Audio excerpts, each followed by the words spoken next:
Double bedroom ఇల్లు పంచాలి నిల్వలేని double bedroom ఇల్లును పంచాలి నిల్వలేని డబుల్ బెడ్రూమ్ ఇల్లును. గురూరు పట్టణంలో గోపాలగిరి క్రాస్ లో కట్టినటువంటి గత ప్రభుత్వం కట్టినటువంటి డబుల్ బెడ్రూమ్లు 280 ఇండ్లు రెడీలో ఉన్నాయి. అవి అర్హులైనటువంటి పేదలకు పంచాలని సిపిఎం పార్టీ ఆధ్వర్యంలో ఆ అర్హులైన పేదలతోటి ధర్నా చేయడం జరిగింది. అట్లాగే ఆర్టీఓ ఆఫీసులో విమరణం కూడా ఇచ్చాము. తర్వాత కలెక్టర్ గారిని గ్రీవెన్స్ లో కలిచాము. ఆ తర్వాత గౌరవనీయులైన ఎమ్మెల్యే గారికి కూడా వినతి పత్రం ఇచ్చాము. అర్హులైన పేదల్ని గుర్తించి ఆ ఇళ్లను పంచండి మేడం అని మేము క్యాంప్ ఆఫీస్ పాలకుర్తికి పోయి కూడా అక్కడ ఎమ్మెల్యే గారికి యశ్వంత్ రెడ్డి గారికి విమరణ పత్రం ఇవ్వడం జరిగింది.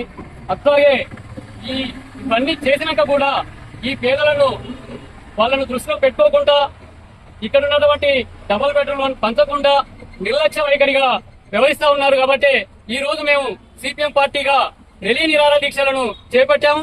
ఇవాళ రేపు ఎల్లుండి 3 రోజులు ఈ దీక్షలు కొనసాగుతాయి. ఈ దీక్షలు కొనసాగే ముందు కూడా ఇప్పటికైనా గౌరవనీయులైన ఎమ్మెల్యే గారు స్పందించి దానికి సంబంధించినటువంటి అధికారులను పిలిపించుకొని ఆ డబుల్ బెడ్రూమ్లను అర్హులైన పేదలకు ఇవ్వాలని సిపిఎం పార్టీగా మీడియా ముందు మేము డిమాండ్ చేస్తా ఉన్నాం.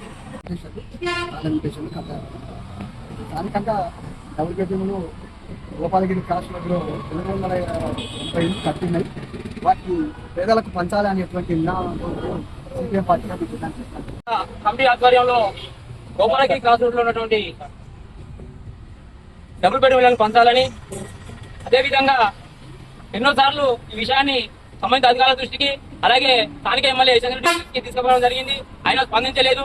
అందులో భాగంగానే ఈ రోజు తొర్రూరు మండల కమిటీ ఆధ్వర్యంలో నిరాహార దీక్షలను చేయడానికి పూనుకున్నాం. ఈ విధంగా ఈ సమస్యను గుర్తించిన ఎడల రాబోయే కాలంలో దశల వారీ పోరాటాలు నిర్వహిస్తూ అవసరమైతే పేదల పక్షాన పోరాడే ఎర్ర జెండా ఆమరణ నిరాహార దీక్ష కూడా కూర్చోవడానికి సిద్ధంగా ఉందని ఈ పత్రికాముఖంగా మేము తెలియజేస్తూ నమస్కారం. ఎమ్మెల్యే గారికి అందరికీ నమస్కారం. మాకు డబుల్ బెడ్రూమ్ కావాలి. డబుల్ బెడ్రూమ్ కావాలని ఇన్ని రోజుల నుంచి కలెక్టర్ ఆఫీస్ గారికి వెళ్ళినాము, మేడం దగ్గరికి పాలకుర్తికి వెళ్ళినాము, ఆర్టీఓ గారికి వెళ్ళినాము. ఎవరి కాడికి వెళ్ళినా కూడా ఇంతవరకు మాకేం స్పందించట్లేదు. అరువులైన వాళ్ళందరం మేము ఇక్కడ ఉన్నాం. మాకు ఇండ్లు వర్షాలు వస్తాయి, ఇండ్లు కూలిపోతున్నాయి, కిరాయిలు కట్టుకోవడానికి మాకు ఇబ్బంది అవుతుంది. మేమందరం ఇక్కడ ఉన్నది అరువులమే. మమ్మల్ని గుర్తించి మాకు డబుల్ బెడ్రూమ్ ఇవ్వాలని ఎమ్మెల్యే మేడం గారిని కోరుతున్నాం.